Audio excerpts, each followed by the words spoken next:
What if you could help others to find the power to heal themselves, physically, emotionally, and spiritually? When I started teaching my classes, it was in 2002, and I was just doing the past life regressions and contacting the subconscious part. But then as the time went on and we found how powerful this was and what we could do with it, a lot of the students began saying, you know, advanced past life regression doesn't really tell what it's all about. This is so much more than that. We think you should change the name. So it was a few years ago we decided to change the name to Quantum Healing Hypnosis Technique. And this is the healing technique that we've now been teaching it, well, since 2002, that's 12 years. What if you could time travel with them, visit mythical places or angelic realms, other worlds, other galaxies, help others to speak to their higher selves? You can. Dolores has taught thousands of people from across the world how to use QHHT, and now you can learn her method by going directly to dolorescannon.com. And don't forget to mention the discount code MORETALKS.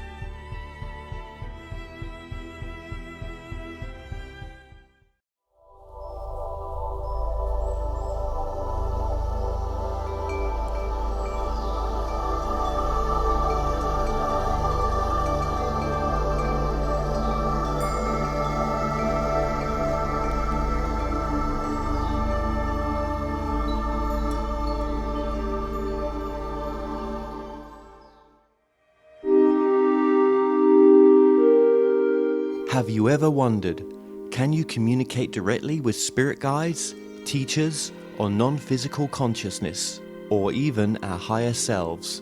What would they tell us? My name is Kevin Moore, and since 2015, I started to practice a form of communication which is termed channeling. I have been interviewing experts on my talk show to find out, does life continue after we die?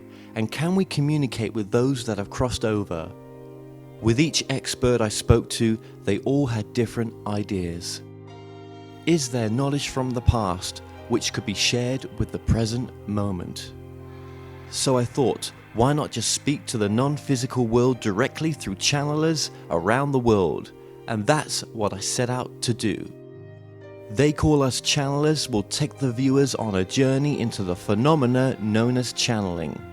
And my main goal with this docuseries is to bring a new understanding and awareness to channeling by looking within ourselves and asking, is it truly possible that we can all use this innate ability?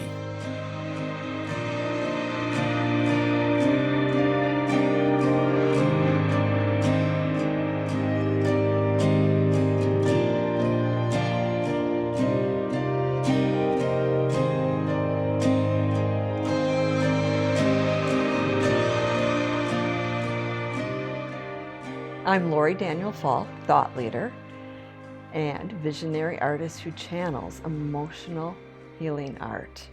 In addition, I'm also a spiritual life coach. Was there anything in your family or anybody else who had any kind of spiritual or psychic gifts, if you look back? Nobody that would admit it. I honestly think that my father had gifts that were so suppressed. And the reason I say that I think that was he asked so many questions. He was so fascinated by everything I do. And you know, most people who grew up during the era that I grew up, their fathers would have been like, my daughter does what? Not my dad. My dad was in awe. He was in awe of metaphysics. He was in awe of the channeling. And, you know, sometimes I didn't even want to tell him because some of the things that I got involved in were a little bit strange even for myself. And so I'd be like, Daddy, I'm not sure you really want to know about this. Didn't matter. The weirder it got, the more he loved it. So was that at the latter part of your life, or was this more in childhood? I mean, you wasn't involved in channeling in the childhood, was you? No, no, not at all. In fact, I believe my father was an atheist until my mother passed away in 1980. And then she came to him, and she came to my sister, and she came to myself. And so we all had these experiences. And once that happened, there was no denying that there was more to life than what he had thought there was. Growing up for yourself wasn't so easy, was it? There was a lot of things that were painful. We don't have to talk about them, but I guess it makes you the person that you are, doesn't it? Absolutely. Yeah. Absolutely. So there was a lot of abuse.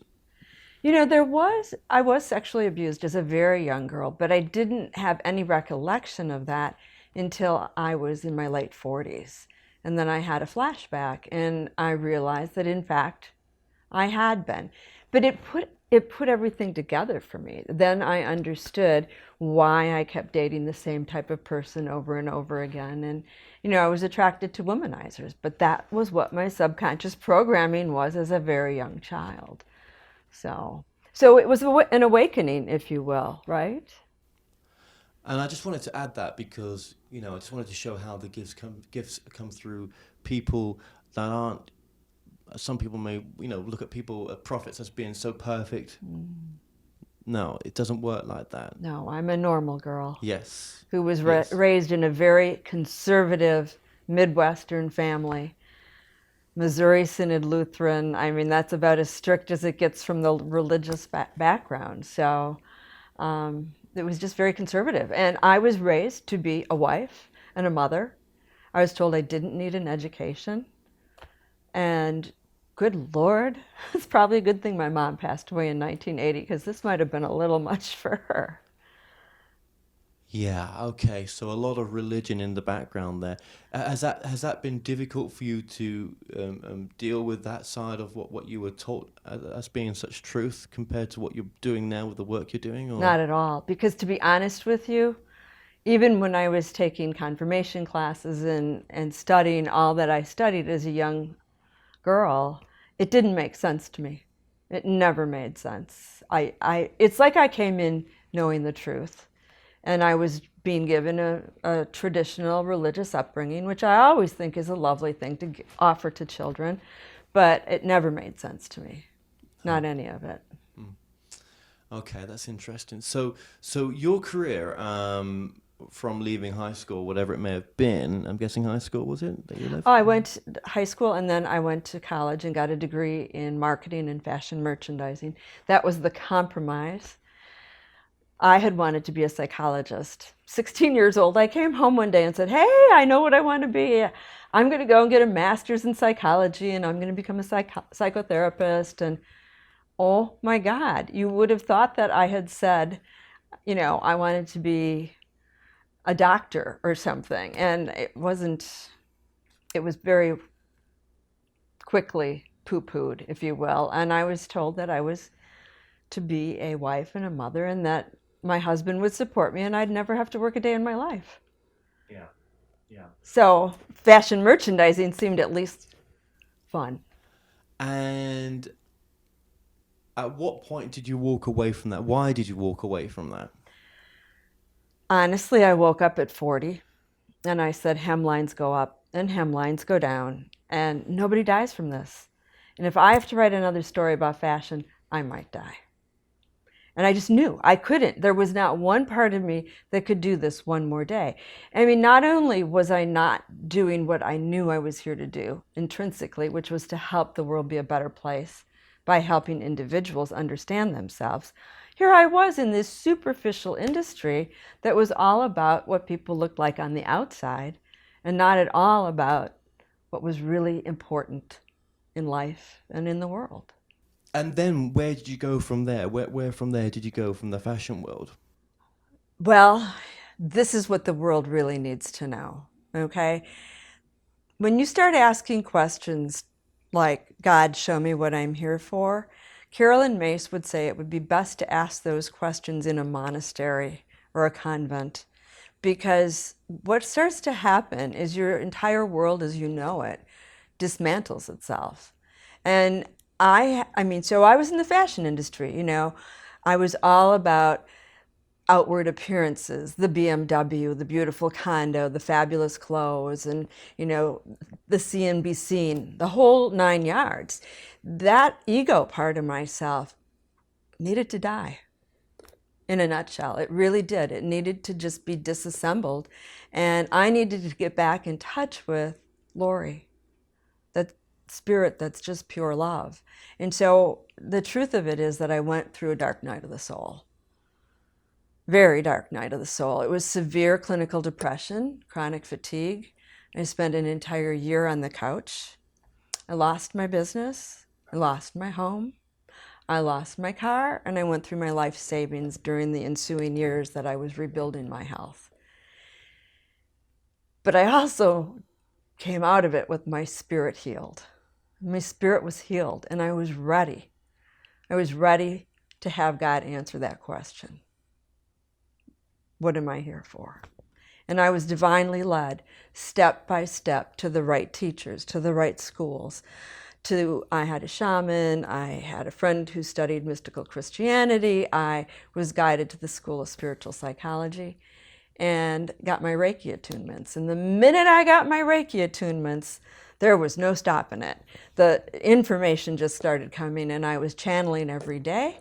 And again, I'm asking the question, show me what I'm here for. And all of a sudden, one day, I was told, from this day forward, you are a spiritual life coach. I didn't even know what that was.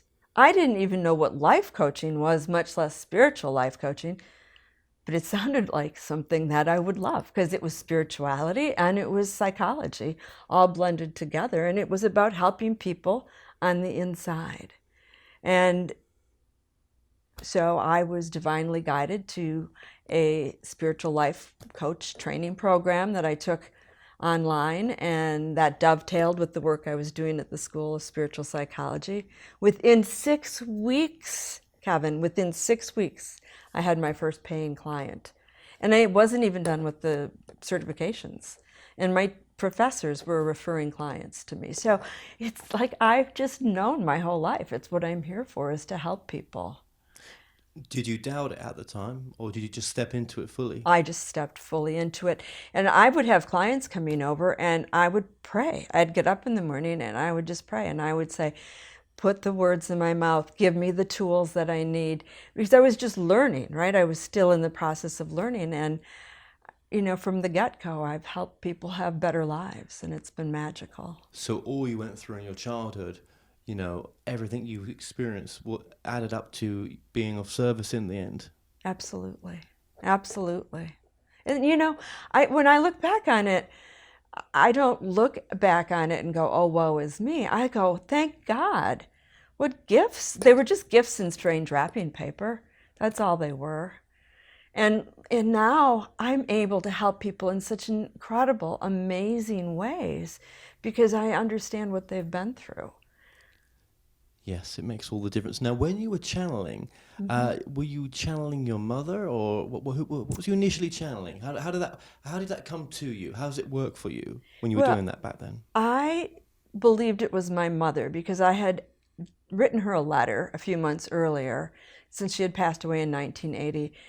I had written her a letter to tell her what I wanted our relationship to look like going forward. And, you know, I realized at that moment in time, as I was writing to her, that she was in heaven, whatever heaven is, but she was in this greater place of spirit, pure spirit, and she had access. I don't know how I knew, but I just knew she had access to all the wisdom of the universe. And so I just asked her to start sharing it with me. And I had channeled her about maybe 10 years prior to that. And that experience was so profound. There was no doubt in my mind it was my mother, because I literally smelt her body aroma. And there's nothing that smells like your mom, and it's a smell you'll never forget as long as you're in the physical body. So where did you kind of get your understanding of what channeling was? I think it was that day, April 28th, 1988. I woke up, and I always wear these same diamond stud earrings I've worn them every day since I got them. And when I take them off, I would set them down on top of my jewelry box. But I would always just set them down, both earrings, one hand, and I would go to put them on, and there they would be. Well, this particular day, I walked up to my jewelry box, and there was one in this corner and one in this corner.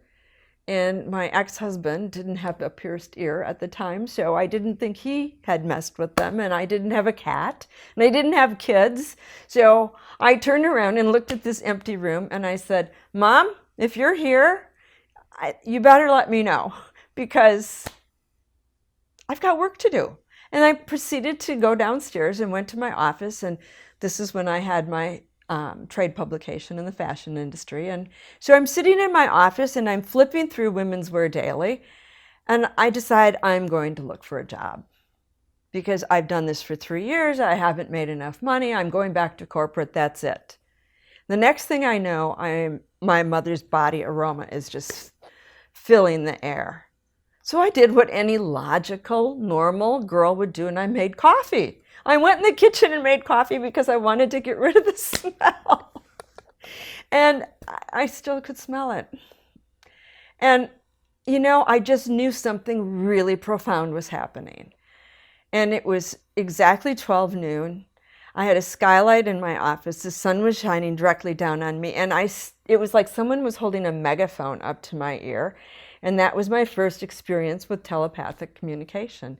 And I heard this message: you're here to help the many, not just the few. And this path that you're on will take you there. You will feel rewarded and fulfilled. And then it stopped. And I knew I couldn't go back to corporate America because I knew that would kill it. And so I kept, moving forward until here we are. So, obviously your work's gone into this wonderful, amazing art, okay? So let's get to that point. So you were still channeling. Was Mum the main one that you were channeling up to that point? She was, but I always thought of her as the spokesperson for this collective of angels, if you will. And why was it my mom? I think because they knew I'm a type A Capricorn. I'm logical. I'm pragmatic. And to be honest with you, come on, I made coffee when I spelt my mom because I just wanted it to go away and be normal, right?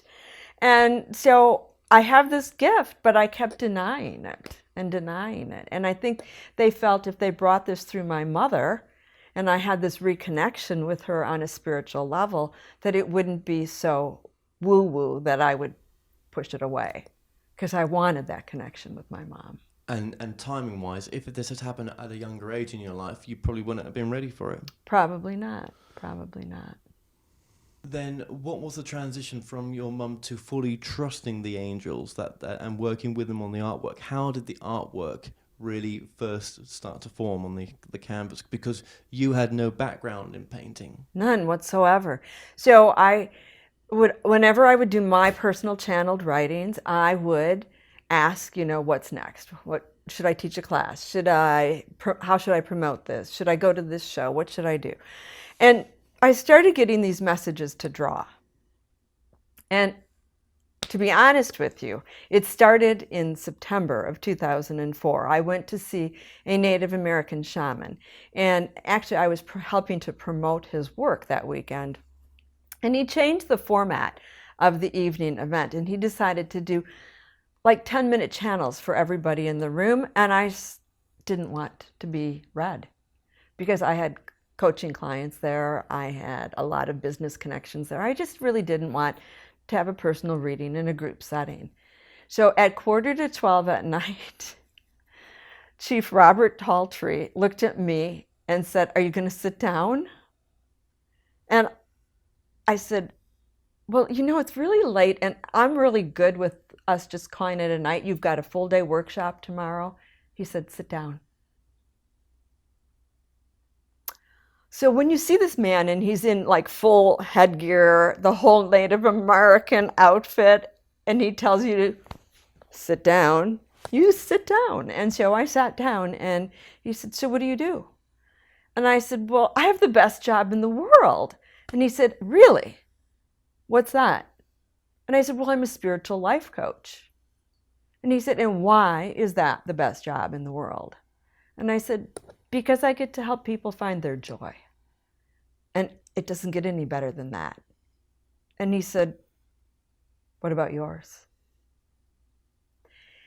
And I got to tell you, I was upset because we were doing this publicly and I had clients in the room. I was upset because I really, really, really love coaching.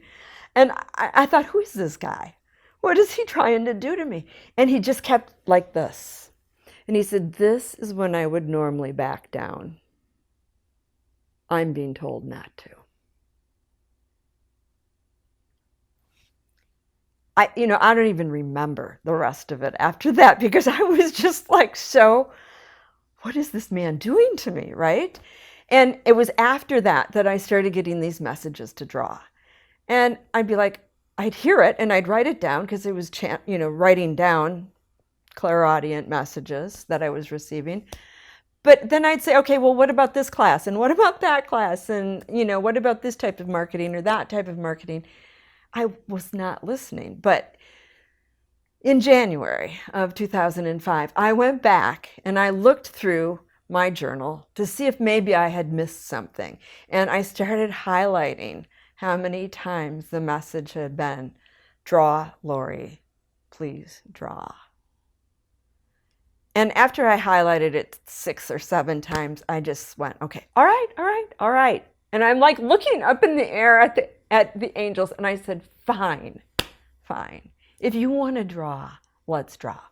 But just so we're clear, it's the middle of the business week. This better be important. So I decided that I was going to tell them how this was going to work. And I said, so I'm going to ask you a question, and then this painting or this picture or whatever we're going to do can have something to do with that message. And I must have been in channel mode already, because where did that come from? I went from them telling me to draw to me saying essentially that we're going to do angelic message portraits, which, by the way, I wasn't told to call it that for 6 months. But so I said, all right. And I picked up Doreen Virtue's card deck because it was handy and sitting there. And I started asking, what do the people of the world need to know now more than anything? And the card that literally flew out of the deck was all is well. All is in divine order. I went, okay, well, I got my pen and paper and I was ready to, write down the rest of the message. And I was told to put the pen and paper away and to get the pastel chalks that I used to draw with my nieces with, and to set up a table in front of my altar in my sanctuary. And I just listened, and then I was guided as to what colors to use and what to put on the page. And this entire beautiful all is well angel was created in about 45 minutes. And so I'm there all alone, except for the throngs of angels that were there and my wonderful dog Tally. And I looked at it, and this was the strange part. I liked it. Remember, 20 years in the fashion industry, so I had a really fine eye for line and design and color. So for me to like something was a big deal. And also, typical Capricorn, very self-critical. This came through me, but I knew that was the key. It came through me. I hadn't created it because I wouldn't have known how. If you asked me to recreate that painting today, I couldn't. If you asked me to recreate anything that I've drawn in the past, I couldn't, because it gets put down on the pages in layers. And, now I understand that it gets encoded with the wisdom of the message. That's part of it. But so how did I trust it?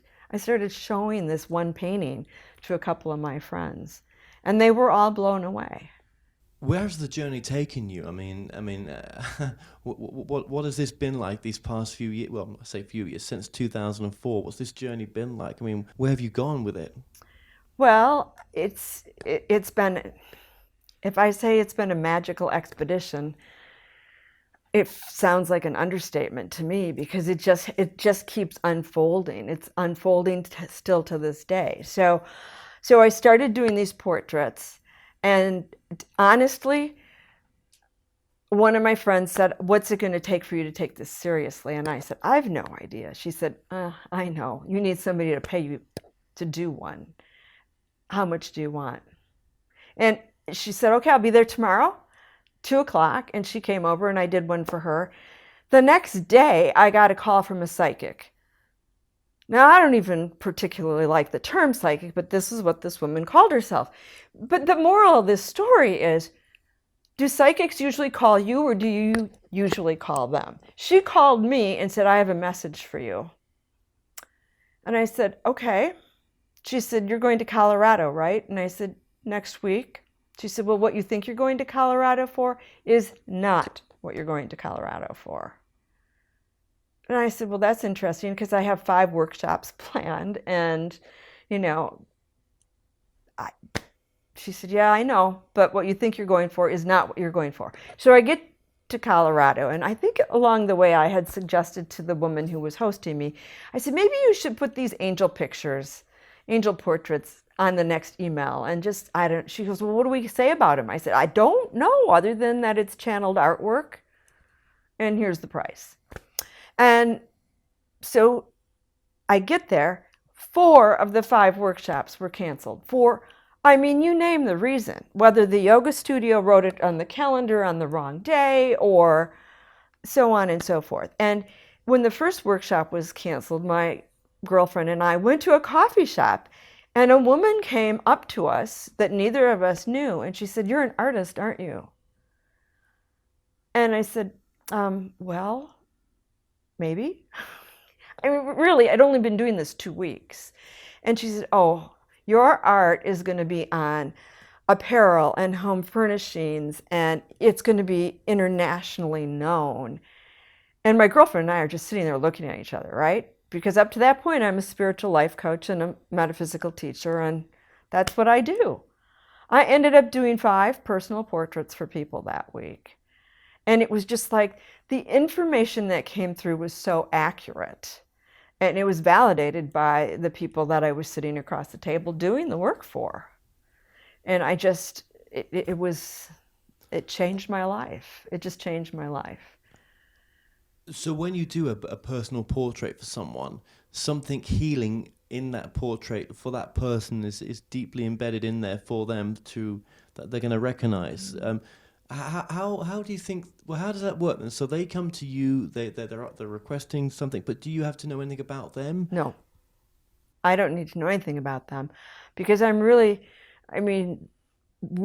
connecting with their angels and their guides and their high self, and I'm bringing forward the information that they're not yet able to bring forward for themselves. We know everyone can channel. It's just like learning a foreign language. So I'm bringing that information through for them, and so they're hearing it. Cognitive words are coming to them, but in essence, the energy literally runs through me, through my hands and into the page. So that wisdom is getting encoded into a piece of art that's going to move them at a heart level. And every time they're moved and their heart opens, they're absorbing that wisdom into their energy field, into their emotional field, where they have access to it, bypassing the cognitive mind. So the channel artwork is a way for people to wake up that could have no other way to kind of get to that space. Absolutely. And the finished piece is an angelic representation of the person they're becoming. And I cannot tell you how many times, it's 98% of the time, there'll be tears in their eyes when that piece is done. And it's been absolutely magical. And so somewhere along the line, I manifested a business partner and an investor, and I created a line of products because I thought, well, I had been kind of told this was going to be on products, and I wanted to see what it would sell best on. So I put it on coffee mugs, and I put it on magnets, and I put it on, ornaments, and you name it. And called Hay House and got a booth and started traveling as one of their key exhibitors. And what we found out is if people loved the art, they would buy anything and everything it was on. It didn't matter. There wasn't like, okay, so I could show you this cell phone cover, right? But if they loved the art, they would want it on their cell phone. They'd want it on their coffee mug. They'd want it as an ornament. So the energy from that artwork is healing them? It's healing them. And what we have come to find out is it translates into not just the original artwork, but whatever that energy is translates into anything it's printed on. So this is the divine love angel, and I just want all my communication to be divine love. So that's why I picked that one for my phone cover. But so it's just been magical. And so for years and years, I traveled with Hay House, and then I started to really understand epigenetics. And I started to understand that it's all about emotional healing. And my art is all about emotional healing. So it really, that's why I say it's epigenetic emotional healing art. And with that in mind, my heart's desire has become to put this artwork into hospitals and medical centers around the planet. I mean, think about this. You're a patient in a hospital, you're laying on an exam table, and you're looking up at the wall and you see this beautiful angel. And you can feel the healing energy coming off of it. Or you're looking up at the fluorescent light, and instead of seeing that lovely plexiglass, there's an image of an angel that the light is coming through, and you can feel the healing coming right into your body. How many artists out there do you think channel their artwork but are unaware that they're channeling it? Most of them. I mean, certainly my father was an artist, okay, and he was classically trained. He took lessons once a week, every week for 25 years. So I don't know that my father was channeling it because he was trying to do it according to a precise pattern. But I think most artists who are professional artists who just let themselves go, it's spirit working through them.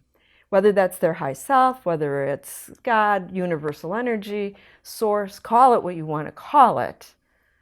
I mean, it's different. I know Saint Germain came to me one day and asked if he could work with me. Actually, it was the second portrait I ever did. So this is my book, What the World Needs to Know Now, Wisdom of the Angels. If you flip this upside down, this is the violet flame. And that's what Saint Germain has brought forth. And I knew, how could I tell his energy was different than the angelic energy? My whole high heart chakra was vibrating. My whole upper chest was vibrating. It was so amazing. And he said the question that needs to be asked is, what does the world need to know about spiritual transformation? And so that is our angel of spiritual transformation. But like I said, it's the violet flame. So, and how has this changed you as a person doing the artwork now? How has your work healed you? Well, I now have a purpose. I wake up every day and I'm just thrilled to be alive because I know that whatever it is that's in front of me, whether it's I'm going to be coaching a few people on that day, or I'm going to be creating more art, or I'm going to go to the Plane Tree Conference in Baltimore, which is the last one I went to, and that was a medical conference, I'm bringing forward healing artwork that's changing people and healing people at a deep, deep, deep soul level. Do you think you've got to be drawn to do artwork like this to want? I mean, some people watching this may not have ever even considered, painting or just trying to draw. But if they have to have a pull to do it, do you think? I mean, I didn't have a pull to do it, but I had a pull to help people, right? And so I'm sure I signed a soul contract before I got here to do exactly what I'm doing. But, just like I was saying earlier, that anybody can learn how to channel, anybody can learn how to do intuitive art. And that really was why I was asked to come to this medical conference. They wanted me to bring my intuitive art workshop into their conference so that these doctors and nurses who were listening to all this scientific knowledge and wisdom could take a 9-inch journey on Wednesday morning out of their heads and into their hearts. And in 2 hours' time, I had everyone in that room channeling. I had everyone in that room doing intuitive art. And everyone in that room was emotionally moved in a profound way. So this is accessible to all of us? Absolutely. Okay. And you must have had some miraculous stories of healing then. Oh my goodness, yes. Yes. Yeah. And I think the most profound one was the one I was sharing earlier. So I was sexually abused as a very young girl. And as an adult, I wanted to heal that out of my subconscious. I wanted to clear anything that had to do with how that was impacting my life. And I was told by my therapist to go home and draw one of those angels for myself. And so I did. And it was intense. It was emotional. I sobbed through the whole process. I hung the finished piece of artwork in my bedroom. Where better to heal from abuse than in your bedroom? I couldn't sleep. So I put it in the living room. I couldn't sit in the living room and relax. I was agitated. So I hung it in the foyer. And I have a home office, and 2 of my coaching clients in the subsequent weeks came in and stood in front of this piece of artwork and started sobbing because they'd been sexually abused. And they had no idea what this piece of artwork was about. And they felt bad. Oh, they're like, oh, I'm so sorry, Lori. I didn't mean to make you feel bad. I said, no, you just showed me the power of this art. You showed me the true power. And so that was one story. And I can flash forward. So that was early on. Flash forward to a couple weeks ago. I am at this medical conference and I have a booth with all of my art. And one of the other vendors came over and said, what is that one? And I said, that's the forgiveness angel. And she said, can you tell me about it? And I said, okay. I said, well, a very dear friend of mine, Anna Casper, created a beautiful CD on forgiveness. And she was having a CD release party and asked me to create an angel live at the CD release party on forgiveness. And she said, well, who did she have to forgive? And I said, herself. And she said, well, why would she need to forgive herself? And I said, because her 16-year-old son committed suicide, and if she'd gotten home 5 minutes earlier, he might still be with us. And this woman literally fell down in the chair right sitting underneath that angel and started sobbing because her mother had committed suicide while she had left the house. So I have no words. This art does what it is intended to do without anybody needing to explain it. Is there anything that you might like to add to this that we might have left out? Just anything you feel might be important? Oh my goodness. We could be talking all day. I could tell you story after story after story, but I tried to pick, a personal one and then something that was very recent, and that's the poignant piece about it, is it doesn't matter who that angel was created for. If you need the energy that it has, like that woman needed to forgive herself for leaving the house for the exact same reason that it was originally created. So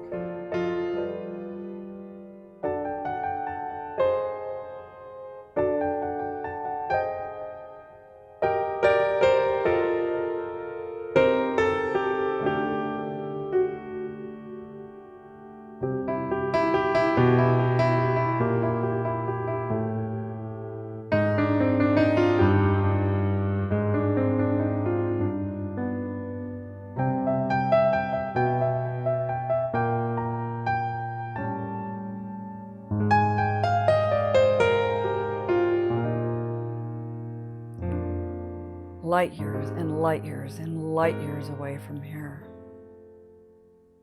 from the very core of Source. She is, like all of you are, a divine reflection of Source energy. And her contract was to come here and bring forward bodies and bodies of work that would help the planet heal, that would help the people heal.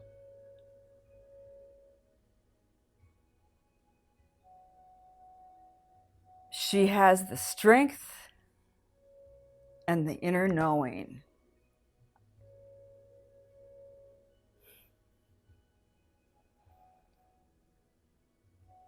they're reminding me that at 18, I was teaching epigenetics to my mother.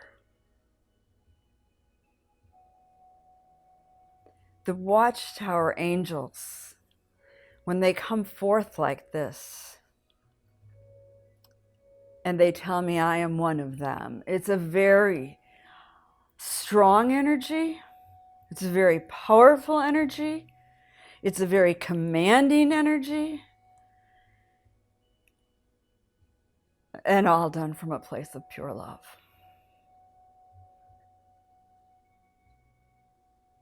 We knew she had the chutzpah to do it.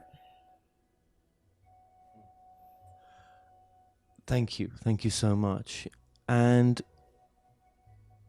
how is she doing?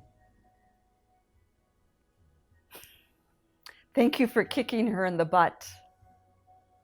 This is exactly what was needed. And yet we're cognizant of her human journey and the transition of moving from one body of art to the next and of losing her greatest teacher and learning to work with her greatest teacher the way she has learned to work with us. And Tally is right. She is the light of the world, as are we, and we will, as a collective, co-create this next body of magic.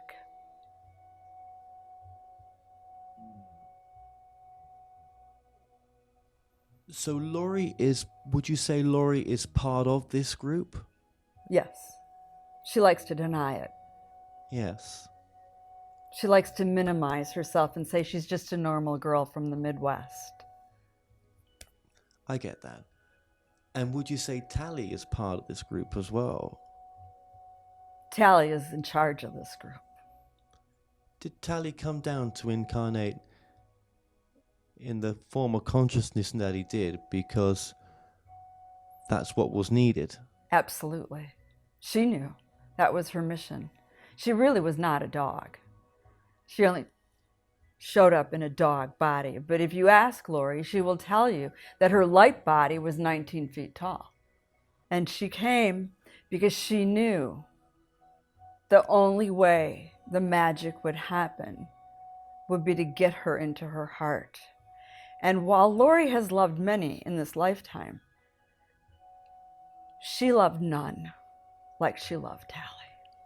And I guess the pain was even harder because this was a soul group member of the angels as well. I mean, these are just human words we're using. Correct. Absolutely. And is this an evolution then of Laura's soul then that's going to take place to bring this work in? Absolutely. Is this an agreed evolution before she came here? Yes. That's why she kept asking to be shown and reminded of what she was here to do. She never tried to direct that for 1 minute. She laid on the floor, sobbing and begging for 2 years before she got the answers. And she was willing to do whatever it was. She just wanted to be shown. And it's her humanness that holds her back. It's the necessary interaction with the third dimensional structures of this culture and existence and society that hold her back. But now we've got her golden one. Yes. She'll open just to make that connection strong. There again. was no other way to change her in her work than this to happen. And if Tally had left in years before, it wouldn't have been as impactful as it was this year.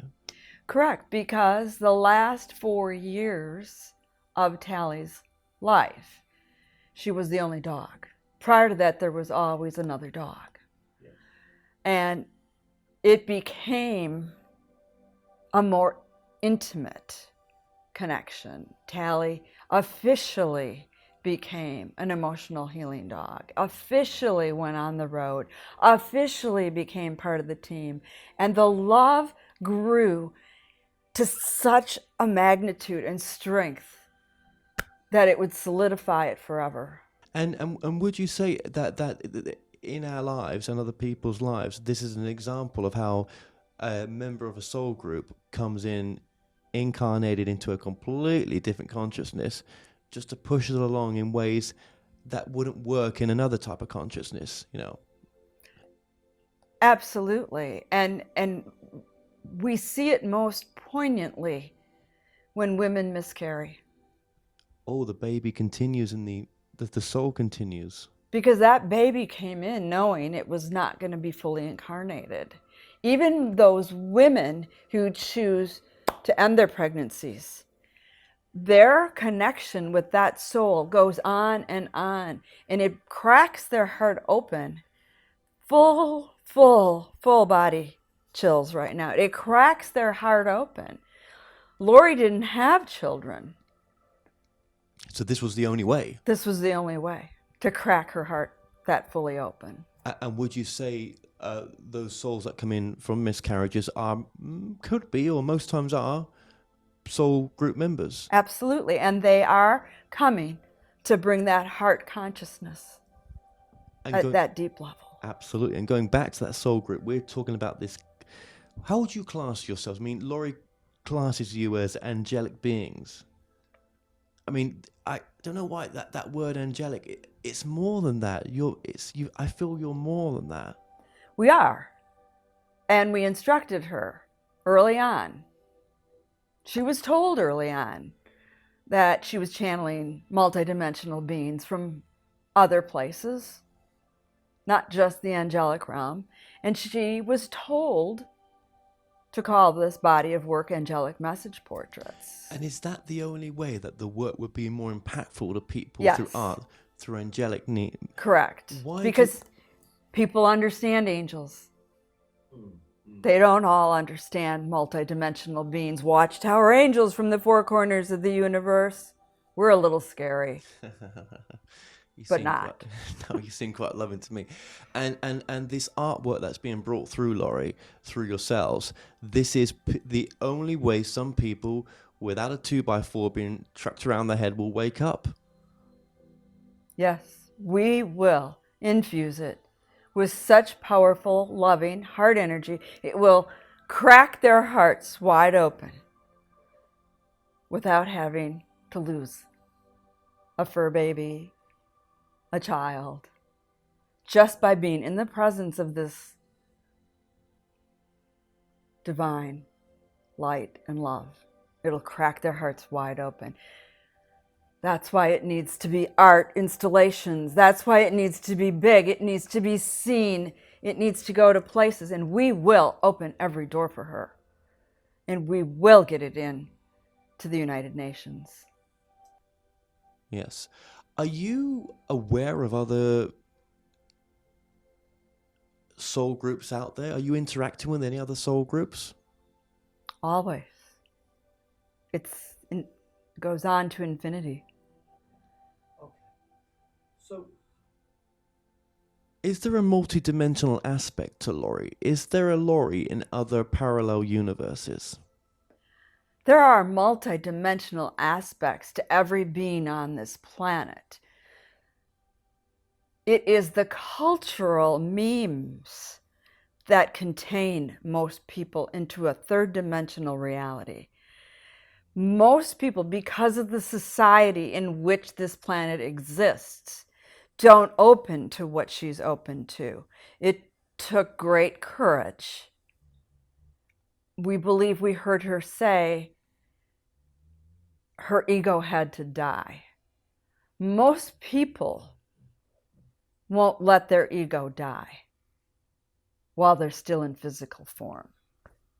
Is that, and those who don't, when they, I use the human word crossover, are they just going to want to, do they just come back with free will? I mean, do they just come back down the slide? Well, they'll decide what they want to do next. But the life lessons they didn't get will be the life lessons they need to come back to get.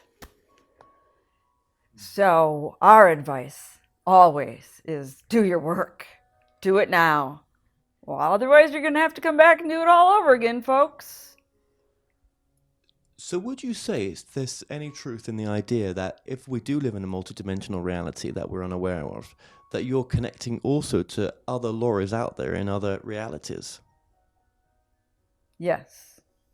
The magnitude of the soul, again using the human term, it's too large to even fit in one body. So to think that any of these skin suits that you have down here contain all that exists with someone is a misnomer. And most of the stories and most of the religions and most of the mythology has been created to give construct and understanding to the masses. But then there are people, many of whom you are meeting on your journey now, who are open to exploring that multidimensional consciousness. So yes, there are other aspects of her, and many in other places doing other things, many having more fun than a lot of what's going on down here. We're just saying. She's choosing mostly to take the bulk of her energy and help this planet right now because it is at critical mass. Is there a time of great change that's on its way? Yes. Yes. And it's going to require our hearts to be cracked wide open.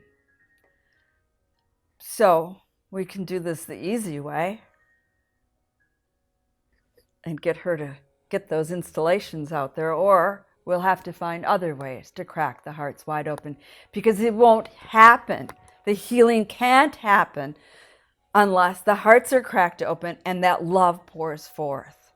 And is that message given with free will? Free will. There's more to your question? Free will, that there's no wrong or right. If we don't go down that path, we don't. And if we do, we do. You can do it the hard way or the easy way. It will happen. What is the most important message of what you're trying to do right now? Maybe you've answered already, but what would you say is the most important message that you're trying to get across as well through Laurie? Love is all there is. Love everyone and yourself. It's from that place of love that all will heal. There is no judgment in the realm of love. It's the judgment that has caused the separation, that has caused the wars, that has caused the pain. So if we drop the judgment and love one another as we love ourselves, the healing will take place and you will experience heaven on earth. And this is the amazing part of the artwork, is it's just so healing, isn't it, to those that come across this. Are you working with anybody else on this planet at this time? Many. And are they all in the fields of artwork? Many are musicians. That is a type of art. It has been said, and this we know the young one gets. It is art and music that will heal this planet. And she has met musician after musician after musician after musician over the years throughout her life. Always more musicians.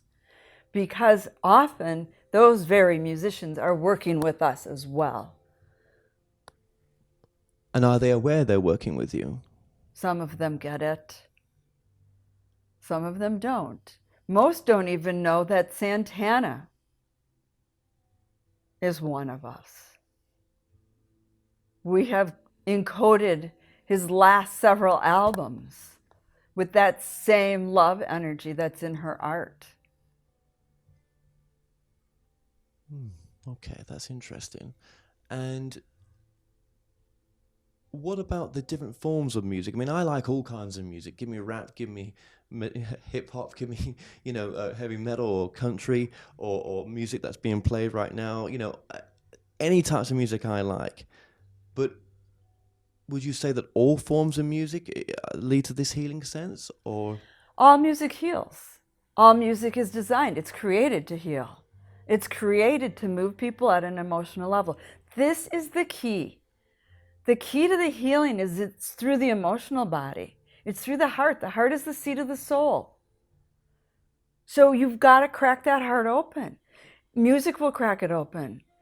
You play music, it takes you to a different time and space. Art does it. Every type of art moves a different person a different way. So we need multiple art forms. We need multiple music forms because we're working with multiple personalities and multiple egos and multiple barriers and multiple judgments. And we got a whole lot of healing that's got to happen in a whole lot of ways. Because what's going to reach you and what's going to reach this person and what's going to reach that person is going to be entirely different. What's in it for you? What's your evolution in this? Why do you care? Why do we care? We don't know how not to. We are pure love. Is there an essence of you in all of us having this experience? Who do you think brought you together? We did. We are working through so many people. We are touching the hearts and lives of so many people to create these new realities, to create these heart openings. We are working on so many levels. Most don't know it. Would you say you're separate from the other groups out there that I'm speaking to? We're all connected. We all have our various missions. Ours, as a collective, is the cracking open of the heart. And we know that means working with musicians. We know that means working with artists. And we know that means working with pets. Just going back to Laurie here and this new evolution of her work and the upgrade or the expansion of her soul to do this, is she having a sort of walk-in that's going to happen to her at some point where there's a add-on to her soul? There's something extra coming in. It came in. Do you know when it came in, just for her reference, when it came in? She knows. It was the day she was told she was the fifth watchtower. And it was in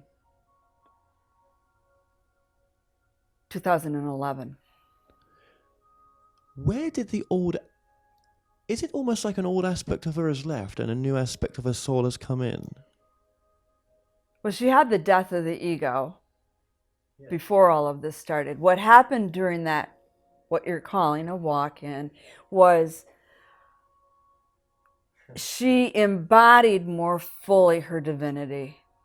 More of her divinity came into the physical body. She would tell you that she walked around for several months going, oh, that's what that feels like. Oh, that's what that smells like. Because there was such a huge part of her that had never experienced the physical before that she knew she was walking in. or a higher part of her had walked in. What would you say then is the most important message at this point right now? The closing message, let's say that. What would you say is your closing message at this point right now?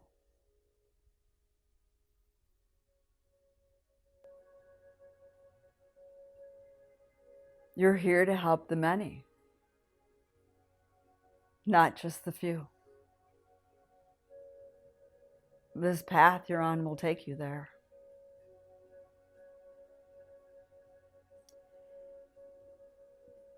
We will open the doors. She just needs to step through them. We are opening the doors.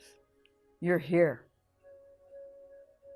And we will continue to open the doors. She just has to step through them. This is an example of what many go through. And if they were able to just connect with their guides, their group, all answers lie within. Mm. And if Laurie wanted to go within to get the questions answered like I'm asking now, she could do the same. Of course she can. And she chooses not to so much because?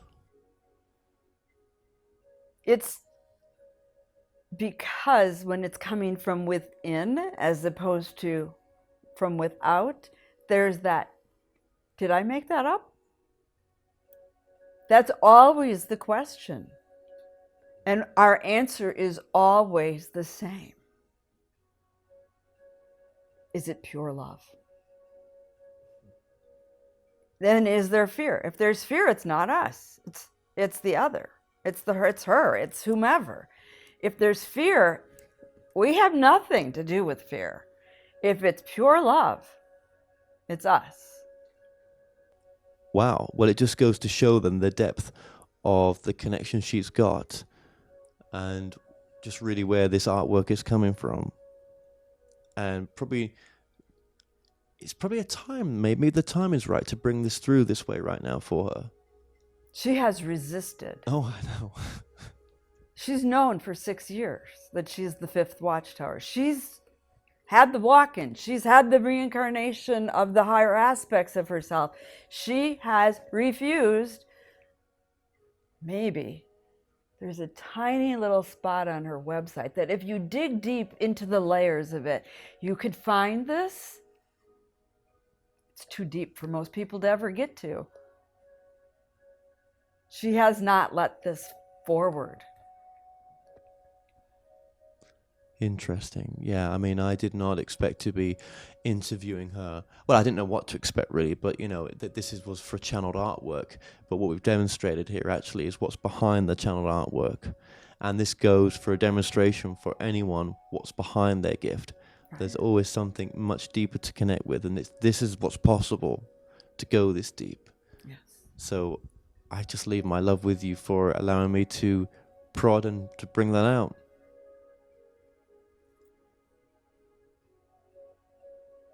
We love you. We will surround you and this work and ensure its fulfillment. It's done. Fear not.